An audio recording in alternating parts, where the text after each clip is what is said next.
Tonight, National Assembly passes the Petroleum Industry Bill into law 13 years after it was first presented. Lawmakers divided over expenditure allocation to host communities. House of Representatives rejects an amendment calling for the reversal of the federal government's suspension of Twitter operations in Nigeria. The federal government promises fair trial for the leader of the proscribed indigenous people of Biafra, Nnamdi Kanu.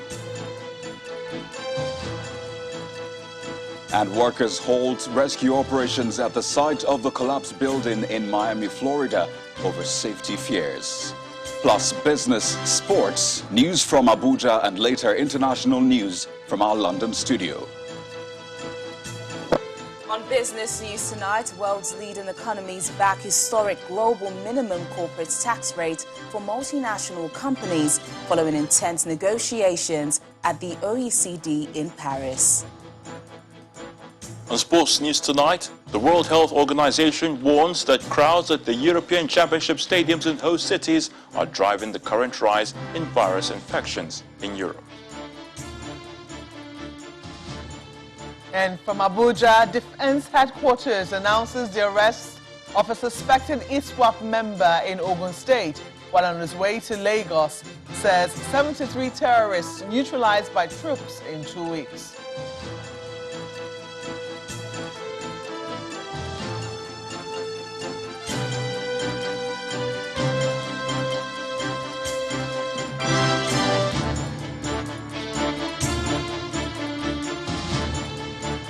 The National Assembly has passed the Petroleum Industry Bill after the chairman of the Joint Committee on Petroleum and Gas Resources, Senator Sabo Mohammed, presented the report of the committee to his colleagues. He says the PIB is to update and replace the outdated provisions with a more comprehensive and current petroleum industry law that aligns with global standards. Some of the features of the bill includes the 5% operating cost by oil companies, which is to be contributed annually to the Host Communities Development Trust Fund. The House of Representatives was first to pass the long-awaited petroleum industry bill after considering and adopting 318 clauses of the bill. A bill for an act to provide legal governance, regulatory and fiscal framework for the Nigerian petroleum industry, the development of host communities, and for related matters 2021 third reading taken, and the bill is passed.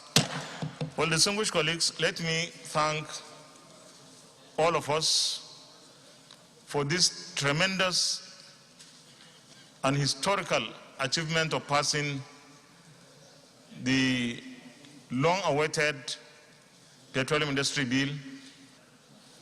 We promise Nigerians that we will do our best to pass the petroleum industry bill that have then so far at that time defied passage or defied assent. At least the demons have been defeated in this chamber. We have passed the bill by the grace of God. And let me also say that this is one of the products of the executive and the legislature working together. Meanwhile, the Minister of State for Petroleum Resources, Timipre Silva, has been explaining the nutty 2.5% payment to host communities by the operating companies as captured in the Petroleum Industry Bill, which was passed today by the National Assembly. The minister says the legislation will help bring clarity and direction in the manner of sharing resources. Mr. Silva was a guest on our program, Politics Today. Structures will be already prescribed in the law that will be formed by the settler. The settler will be part of the process. It will determine the communities within which he is operating, because he knows the communities that he dealt with before he started operating. And of course, they will all the communities will come together and set up this structure to manage this fund. Before now, the problem, it was not a legal process at all. It was just to sign MOUs with communities MOUs that were mostly not fulfilled by the companies. And of course, you couldn't take them to court because they were just memorandums of understanding. But now you have a legal framework. So there is money provided from the operational cost, from the operational spending of the previous year. So everybody knows what the money available is like. And then, of course, this structure that we formed between the companies and the communities will now look after this money and focus the development on the community. And one of the governors of the oil-producing states has also been commenting on the passage of the PIB. Governor Nyesom Wike of Rivers State says other governors of the region will meet on the development to assess the outcome. He insists the bill needs to capture the needs of the people of the region and must meet their aspirations. He was also a guest on our Politics Today program. At the end of the day, what we are talking about is what is the impact, what is the benefit? Has it met the aspirations of the host communities? That is the issue. This bill that was passed into law today, why was it that it was not passed in the last assembly, in the last the 8th assembly? Why? So these are things, and today you are talking about the percentage that was given to the host community. Why was it killed? If it were passed in the 8th assembly or whatever, the percentage that was given today would have been the percentage that we would have had as at last assembly. Well, since the idea of a petroleum industry bill was mooted in 2000 by the Olusegun Obasanjo administration, there have been 4 presidents and 6 legislative cycles at the National Assembly. But the journey of the petroleum industry bill started at the National Assembly in 2008, when the then President Umaru Musa Yar'Adua presented the first draft of the bill to the 6th National Assembly. 4 years later, in 2012, former President Goodluck Jonathan set up a special task force to fast-track the passage of a reworked PIB, and a new version of the bill was later presented to the 7th Assembly. In 2015, the 7th House of Representatives passed the bill, but it suffered a setback in the Senate as the 7th Assembly was dissolved before the bill could be fully considered in the upper chamber. Well, on taking over in 2015, the Buhari administration proposed passing the PIB in various segments due to its huge size. Well, this gave rise to 4 separate bills, which are the Petroleum Industry Governance Bill, Fiscal Regime Bill, Upstream and Midstream Administration Bill, and Petroleum Host Communities Bill. In 2017, the Senate passed the Petroleum Industry Governance Bill, and in January the following year, the House did the same, but the President did not give his assent. Well, in September 2020, the Buhari administration sent the new PIB to the National Assembly. And finally today, July the 1st, the 9th Assembly passed the much-awaited Petroleum Industry Bill into law. Well, let's now take you back to the National Assembly and show you what happened in the build-up to the passage of the PIB. Presented to the National Assembly for the first time in 2008, the Petroleum Industry Bill is on the floor of the Green Chamber, this time for consideration. The chairman of the Ad Hoc Committee on PIB, Mr. Mohammed Mungano, makes an amendment to the clause for host communities. The rest of the consideration process is straightforward and the bill is passed. Thank you. Speaker of the House of Representatives applauds the passage of the PIB, assuring that similar attention would be given to the Electoral Amendment Bill. In the next couple of weeks, we're going on our summer vacation. Even with this pace of landmark legislation, we're going out on a high. In the Senate, the report on the bill is also under consideration after it was presented by the Joint Committee on Petroleum Downstream, Petroleum Upstream and Gas. Let's be fair now. The report recommends amendments to a total of 752 provisions, out of which about 56 are substantial amendments. It also recommends the unbundling of the Nigerian National Petroleum Corporation from being a regulatory body to a limited liability company in which members of the public can hold shares, funding mechanism of 30% of NNPC Limited's profits to fund exploration of frontier basins across the country, and 5% of the actual annual operating expenditure of the preceding financial year in the upstream petroleum operations affecting the host communities for funding of the Host Communities Trust Fund. Mr. President. But the Deputy Senate President, Senator Ove Omoagege, has some reservations. Mr. President, we don't want this money invested in midstream gas infrastructure. This is a penalty. There's a reason these companies are being penalized. This gas flaring is making people sick. It is damaging the environment. The remediation we seek is not construction of pipelines. It's not construction of gas infrastructure. We want that money to be used to ameliorate the condition. Then the Minister of State for Petroleum Resources, Chief Timipre Silva, and the Group Managing Director of the NNPC, Mr. Mele Kyari, are invited for a closed-door meeting. Moments later, the consideration of the bill resumes, with the President of the Senate putting each clause of the bill to vote. So those in favor that clauses 1, 2, 3, and 4 stand part of this bill, say aye. Those against, say nay. The ayes have it. But a lawmaker from the Niger Delta region raises concern over a clause. We are talking about 5%. The 5% is not too much. The matter is put to vote. Those in favor of the amendment being sought by the DSP, say aye. Those against, say nay. The nays have it. And the outcome is still not favorable for the lawmakers from the Niger Delta region, and a call is made to divide the Senate. Mr. President, I am calling that let the procedure for a division be taken and let's have a division. The matter is eventually resolved, and the PIB is passed with the provision of 3% for host communities. Those against, say nay. The ayes have it. Clerk of the Senate.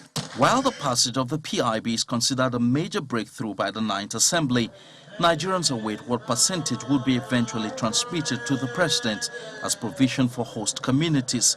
3% as passed by the Senate or 5% as passed by the House of Representatives. Emperor Simon, Channels Television News. In part 2, after the break, we'll be speaking with energy expert Olabode Shoumi on what to expect now that the PIB has been passed. Join us again.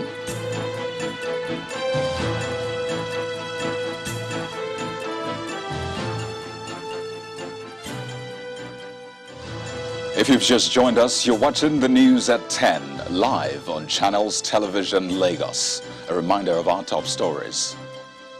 National Assembly passes the Petroleum Industry Bill into law 13 years after it was first presented. Lawmakers divided over expenditure allocation to host communities.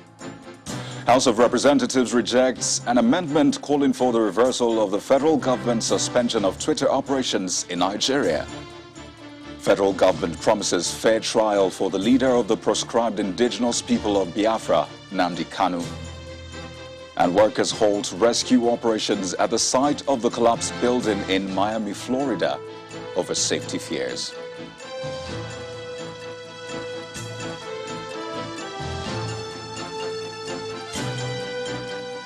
Well, let's now examine the passing of the PIB and the implications. We are joined live from our Abuja studio by an energy expert, Mr. Olabode Shoumi. Welcome to the news at 10.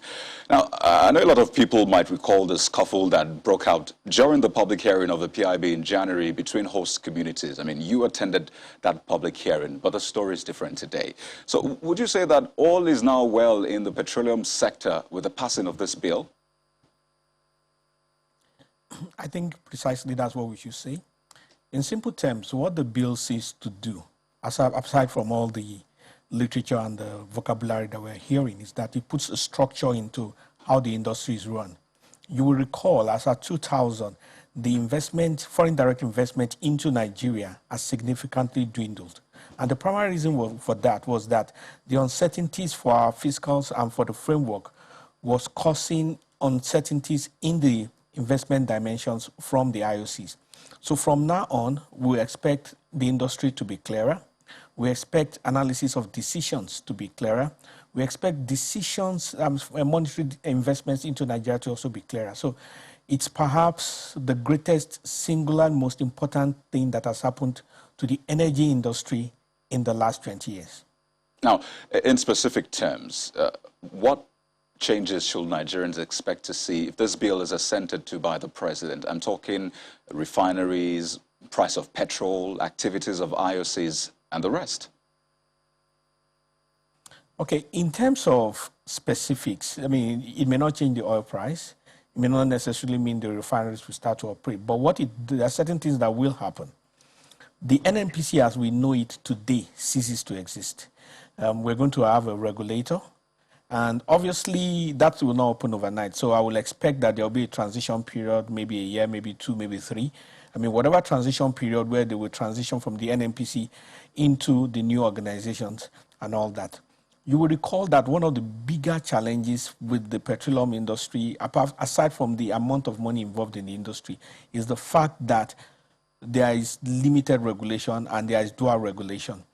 Now, to put that in perspective, if somebody gets electrocuted within the power sector, there's a way that the regulator NEC goes through the process. There's a committee and reports are carried out. But today, if there's a cylinder gas explosion, there's really nobody to talk to and nobody to be held responsible. And those are gaps as a result of regulation. So you're going to have a body, a regulator with the industry that is going to take care of issues. And that's one of the greatest things that is going to happen to the industry. So now, regarding the trends we're seeing worldwide, just how well does the PIB, provide for the changes in energy consumption, the drive for, greener energy, cleaner fuel? Does that position our petroleum industry for that as well? It does. I think one of the things we need to also be clear about with respect to the global geopolitics of oil and gas is separating the facts from the fiction and the politics from the issues. A couple of days ago, we had a discussion amongst some people in the industry with respect to the much touted thing that oil is going to end.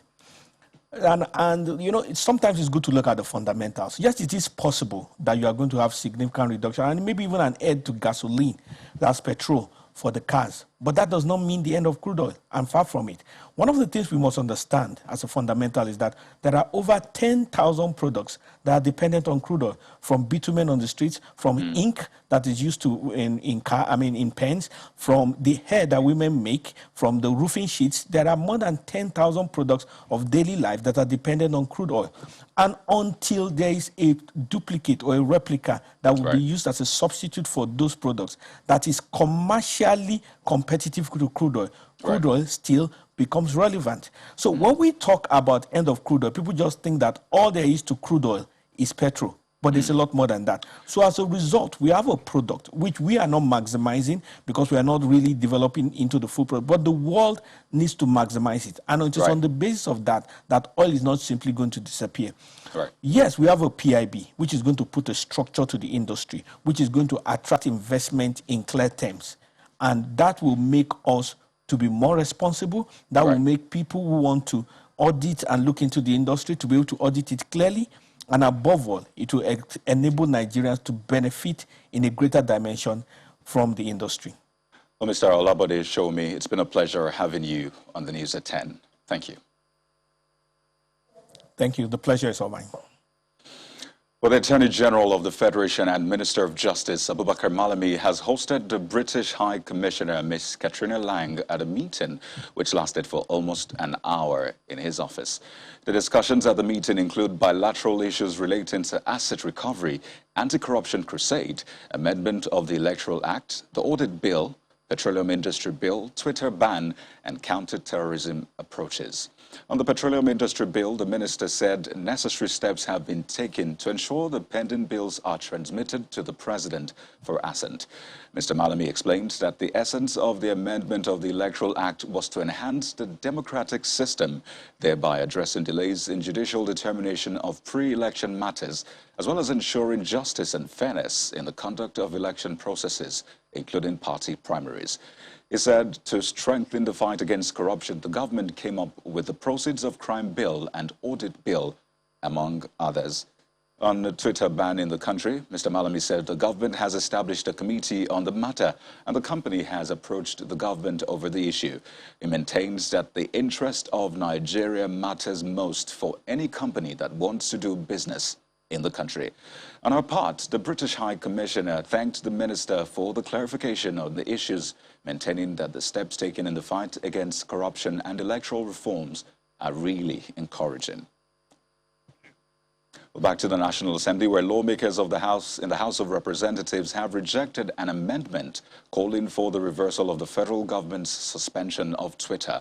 The Deputy Minority Leader of the House, Mr. Toby Okechukwu, had moved an amendment to the report of the Ad Hoc Committee on Twitter suspension, asking the federal government to lift the suspension in consideration of its negative impact on businesses.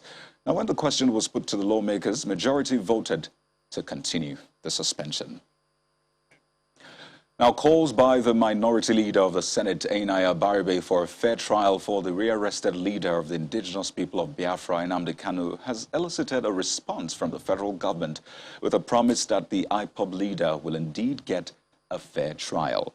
Mr. Kanu is facing an 11-count charge of treasonable felony, terrorism and illegal possession of firearms before a federal high court in Abuja. Well, the Minister of Information and Culture, Lai Mohammed, explains that the federal government will not spare anyone who collaborated with the IPOB leader to launch assault on Nigeria and its people, no matter how highly placed. It interests Nigerians to know that for over 2 years, our security and intelligence agencies were on the trail of the proscribed IPOB leader as he lived a five-star life across several countries, traveling on chartered private jets, living in luxurious apartments, and turning out in designer clothes and shoes. We can tell you that the forensic investigation carried out so far has revealed a treasure trove of information on the proscribed IPOB leader and his collaborators. While the investigation continues, we assure you that none of the collaborators, irrespective of their standing in the society, will be spared. Meanwhile, a Kaduna State High Court has fixed July the 28th to rule on the no-case submission filed by the embattled leader of the Islamic movement in Nigeria, Sheikh El-Zakzaky, and his wife, Zinat, challenging the charges against them by the Kaduna State government. At the resumed hearing today, counsel to the defendants, Femi Falana, senior advocate of Nigeria, filed a no-case submission and asked the court to dismiss the charges against them. Sheikh El-Zakzaky and his wife are standing trial on an 8-count charge bordering on alleged culpable homicide, unlawful assembly and disruption of the public peace, among others. The Lagos State government has handed over the keys to the newly constructed Osborne Courthouse to the state's Chief Judge, Justice Kazeem Alugba. The one-story courthouse at Osborne, Ikoyi, is to serve as a temporary replacement for the Lagos High Court, Igbosere, which was raised during the NSAS protest of October 2020.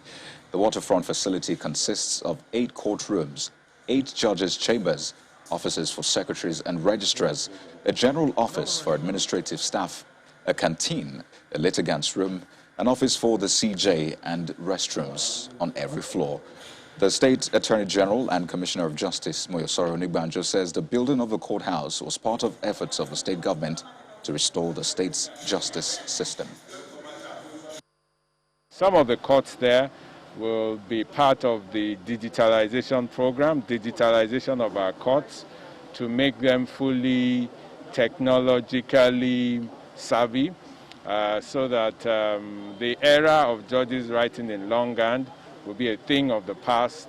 Also, the judges will be able to view electronic evidence on their screens.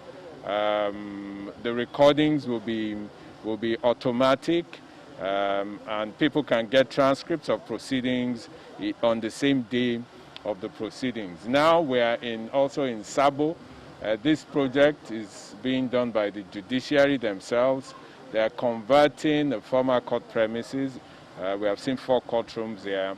And this is just to show the people of Lagos State that the Lagos State government, in partnership with the judiciary, are working very hard to ensure that all the courts are back in stream.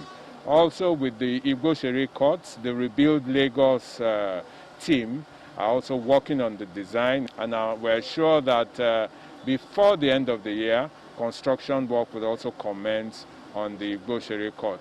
Well, you can see the extent of work yourself.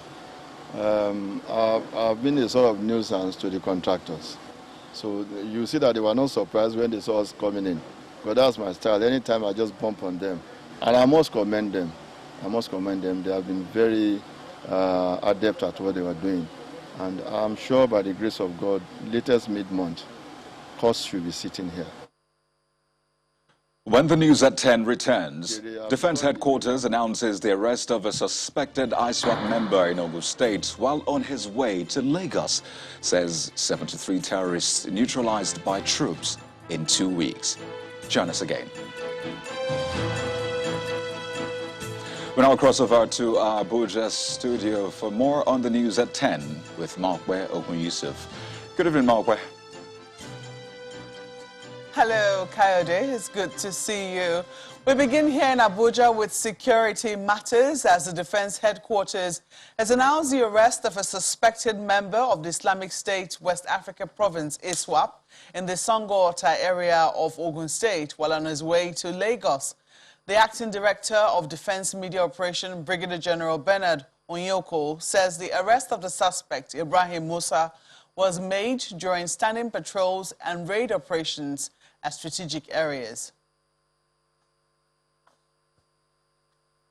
Staying in the region, the Ogun State government has constructed and handed over 280 units of 2- and 3-bedroom apartments to some residents in the capital, Abeokuta. Speaking at the handover ceremony, Governor Dapo Abiodun says plans to develop and build more community estates in Ogun State have started in earnest, with a target to build another 2,500 housing units over the next 4 years. Now invite all of us. Housing shortfall is a systemic issue many state governments are trying to correct, and one the Ogun State government is tackling under the leadership of Governor Dapo Abiodun.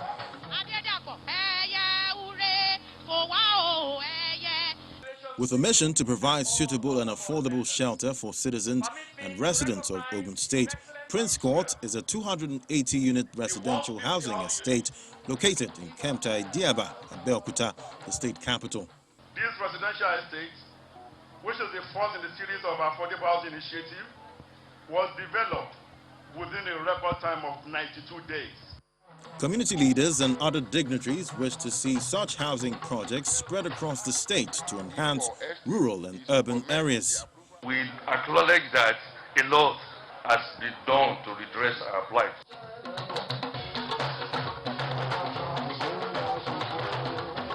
For the governor, provision of housing is at the forefront of infrastructure development for this administration, as they are working to ensure that a total of 2,500 units are delivered in the next 4 years.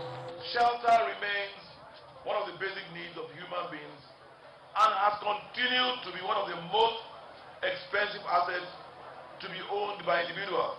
It has therefore become an integral responsibility of our government to ensure that we provide adequate shelter and safe and healthier society through deliberate and methodical approach to urban development.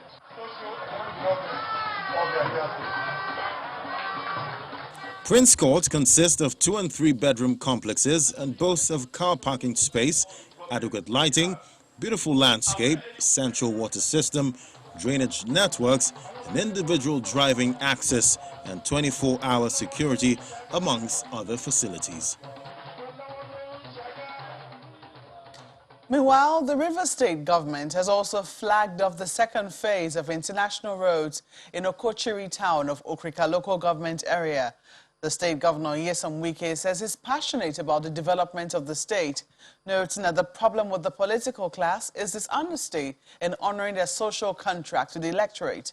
He was in the company of the special guest and former PDP governorship candidate in Ondo State, Eyitayo Jegede, who flagged off 2 projects in the council and commended him for being a pace-setter in leadership.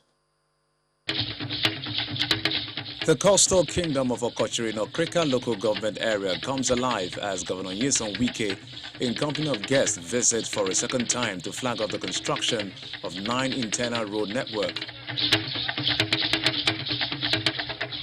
With a combined length of 5.6 kilometers, this new addition is to complement the 11-kilometer network of roads earlier constructed by the Wike administration. Meaning that on both sides of the road, we are going to have drains. The state governor Nyesom Wike says the current economic downturn will not deter him from providing critical infrastructure for his people. I'm a second-time governor. If I don't like my people, if I don't want to do any development, all this money you are seeing, I would divert it to play national politics. But I said no. I mean, this state, we must do everything we can. You cannot develop your state. No outsider can develop your state other than the people from this state. We have no federal intervention, nothing. So what do? We have to come back home and make sure that we help and see that our people are happy. The special guest and immediate past PDP governorship candidate in Ondo State commended the governor for raising the bar of governance in Nigeria. Nigeria is looking for a new generation of leaders, those who can take this country to the promised land. And I must commend you for leading the light, and God will continue to help you. I encourage you, Mr. Governor, to continue to move ahead undeterred, unperturbed, unintimidated, with your strength, with your vision, to continue to create a new landscape of leadership and raise the bar of development in this country.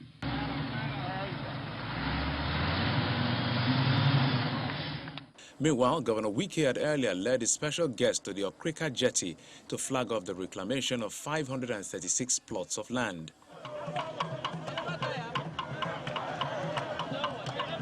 These projects are part of the rural regeneration agenda of the New Rivers Vision.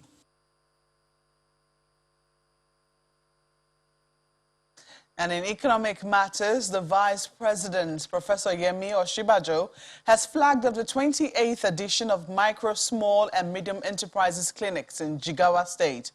The MSME Clinics is a collaboration with the Federal Ministry of Industry, Trade and Investment, state governments and key federal agencies to simplify administrative procedures and guidelines for the issuance of business loans and approvals, registration certificates, tax certificates, permits and licenses.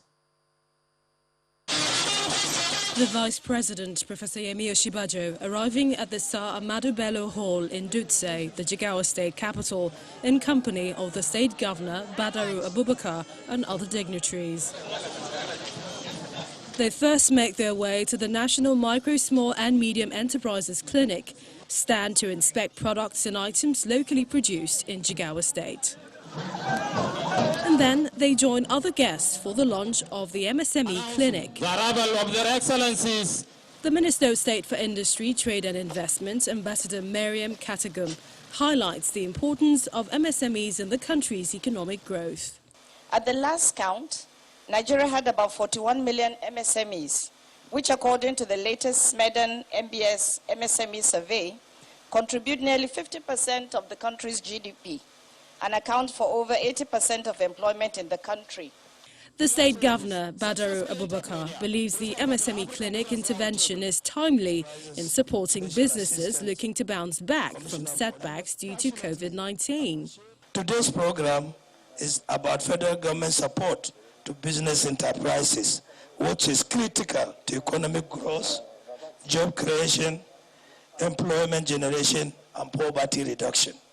I believe this intervention is very timely, considering the setbacks suffered by MSMEs arising from the negative social and economic effect of COVID-19. For the Vice President, Professor Yemi Osinbajo, the MSME Clinic is an opportunity for business owners to meet regulatory agencies for solutions. The MSME clinics were designed to bring the regulatory agencies whose work affects the business experience of MSMEs to meet with MSMEs in the same venue, because this is the opportunity that MSMEs have to bring their business problems to the attention of the regulatory agencies for solution. The National Micro, Small and Medium Enterprise Clinics is an initiative of the federal government implemented by the Bank of Industry, Bank of Agriculture and Industrial Training Fund and other federal agencies. And the Shell Nigeria Exploration and Production Company has donated a newly refurbished long room to boost operations at the Ikoyi Passport Office of the Nigerian Immigration Service.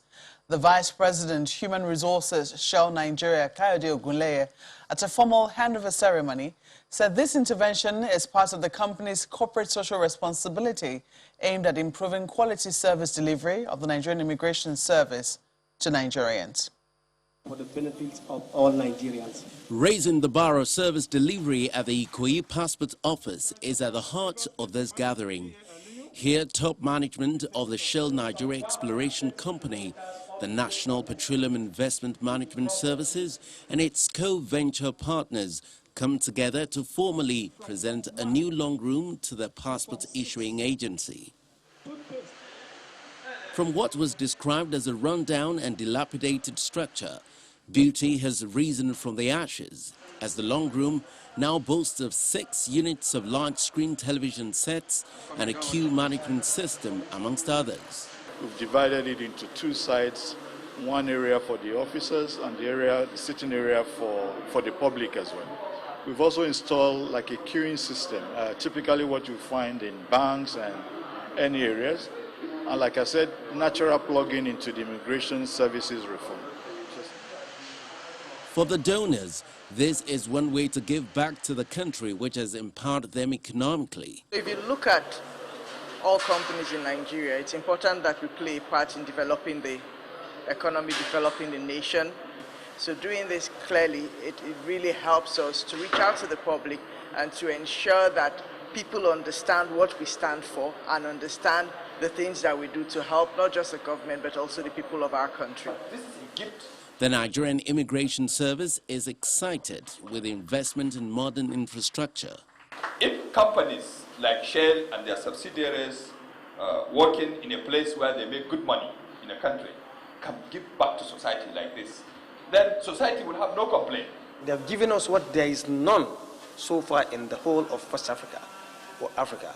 This is a global perspective in the terms of infrastructure, technology, and efficiency. In the name of God, I hereby promise it. Shell Nigeria says this intervention is part of the company's wider social investment portfolio aimed at improving quality service delivery and enhancing the lives of millions of Nigerians seeking to meet various migration and travel documentation needs. And that's all from Abuja. Teniola Shobowale is standing by with business news. Please stay with us.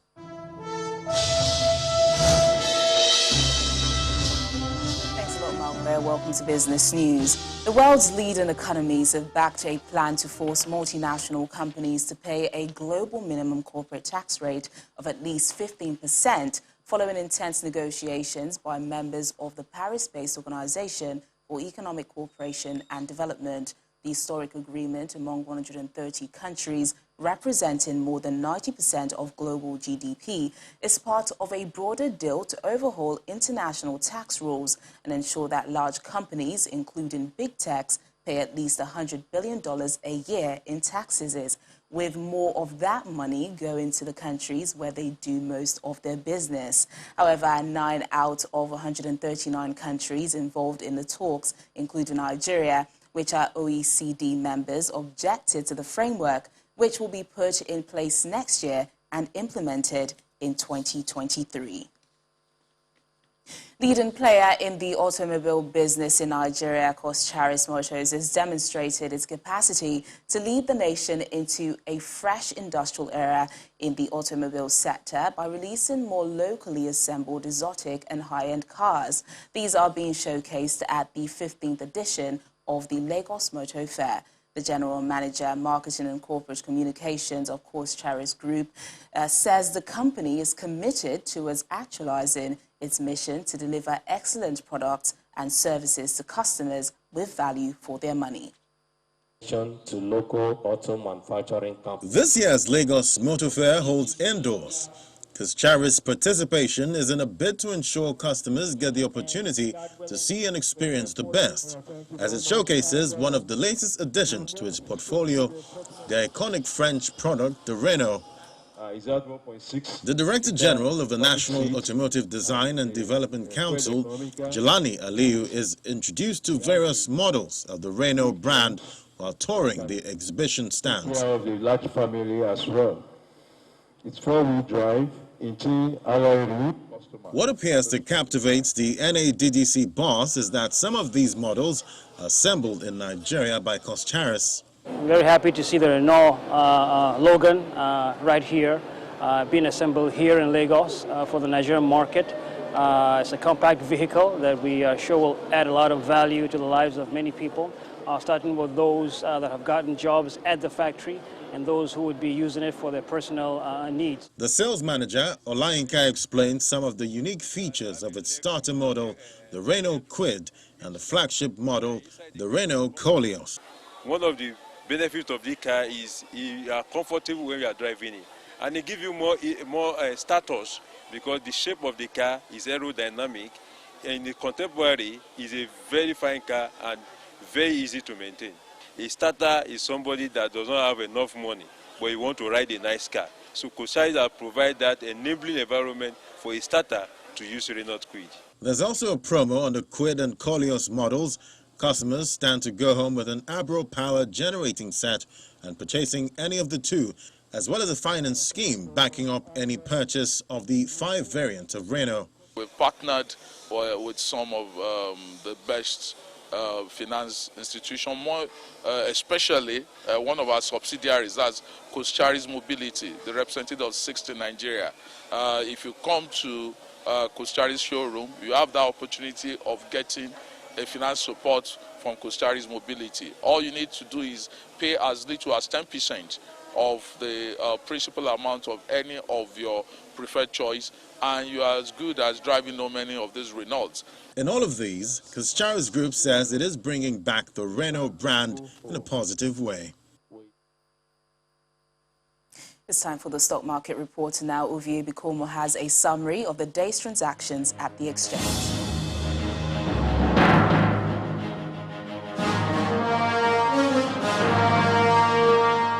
The 2 consecutive uptrends recorded in the overall performance of equities within the week failed to cross into the new month, as mild profit-taking pulled the main indicator back in the red. Let's not be intimidated by the growling bear, because its impact was not too significant on the benchmark all-share index, which slipped by just 0.02% and not too far from the 38,000 level, as you can see on the screen. At the same time, investors' interest for stocks remains positive across the sectoral performance chart, with banking and insurance counters up by 0.43% each. Consumer goods was flattish but in the green, while the oil and gas sector index was the lone decliner on that list. In price performance, 20 gainers led by Triple G outnumbered 15 losers led by Royal Exchange, while GT Holding is the major contributor to more than 200 million total units of shares traded today. July has just begun, and Friday is the last trading day for the week, so let's hope for a positive close in the upcoming sessions. That's it for the stock market report. I'm Ovie Bikomo. And that's business news tonight. It's back to you, Coyote.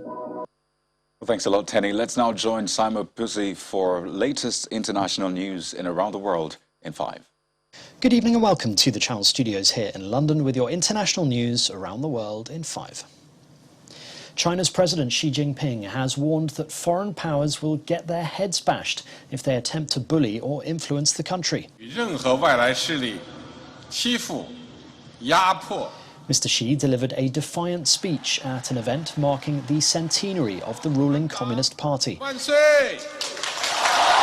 He also said Beijing would not allow sanctimonious preaching, in remarks widely seen as directed at the United States. It comes as China faces criticism over alleged human rights abuses and its crackdown in Hong Kong. Relations between the United States and China have worsened in recent times over trade, espionage and the pandemic.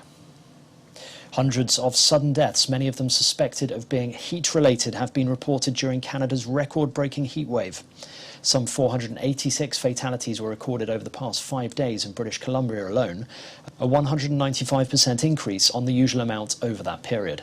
Canadian Prime Minister Justin Trudeau offered condolences to the families of the victims, many of whom were elderly. The highest temperature ever in Canada of 49.6 degrees was recorded earlier this week, and abnormally high temperatures have been recorded all across North America.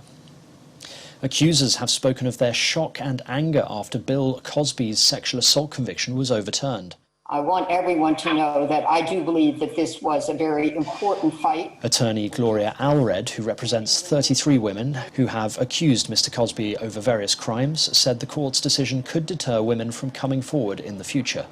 The former TV personality appeared frail but smiled as he was flanked by his family outside his home. It's after his conviction for drugging and molesting an ex-basketball player was overturned due to a legal technicality. The rescue mission at the Miami apartment complex that collapsed last week has been paused following worries the rest of the building could collapse. The pause comes as South Florida braces for a potential tropical storm and as the building is visited by President Joe Biden. So far, 18 bodies have been found in the rescue effort and 145 people remain missing. Last night, rescuers found the bodies of 2 sisters in the rubble, Lucia and Emma Guara. Their parents also did not survive. South Africa's top court has reaffirmed an earlier ruling that President Cyril Ramaphosa did not deliberately mislead lawmakers about donations to his 2017 campaign to lead the ruling party. Deliberate or inadvertent misleading. The public protector, an anti-graft watchdog, had been unhappy with last year's ruling by the High Court, which found that Mr. Ramaphosa did not intentionally mislead Parliament about fundraising and donations. South Africa is urging total restraint from security forces in neighbouring Eswatini, where activists say 8 people have been killed during protests. The small landlocked nation is the last absolute monarchy in Africa, and pro-democracy demonstrators are demanding political reform. The internet has been shut off and a curfew imposed in the country where King Eswatini III, who came to the throne 35 years ago, rules by decree. The government has denied that the king fled to South Africa on Monday night, when protests intensified earlier this week. Afghanistan's counter-narcotic authorities have destroyed 67 tons of illegal drugs that had been seized in the capital. The confiscated substances included opium, hashish, chemicals used to process opium into heroin, and illegal alcohol. Representatives of the government and UN Office on Drugs and Crimes attended the incineration in Kabul. Afghanistan has long been the world's leading supplier of opium, providing about 90% of global output. A US judge has denied Britney Spears' request to remove her father from his role overseeing her conservatorship. The pop star's lawyer asked a Los Angeles court to end the father's control of her estate in November last year. They said the star was afraid of her father and wanted him removed as her sole conservator, a role he has carried out since 2008. And finally, the Dukes of Cambridge and Sussex have reunited to unveil a statue of their mother, Diana, Princess of Wales, on what would have been her 60th birthday.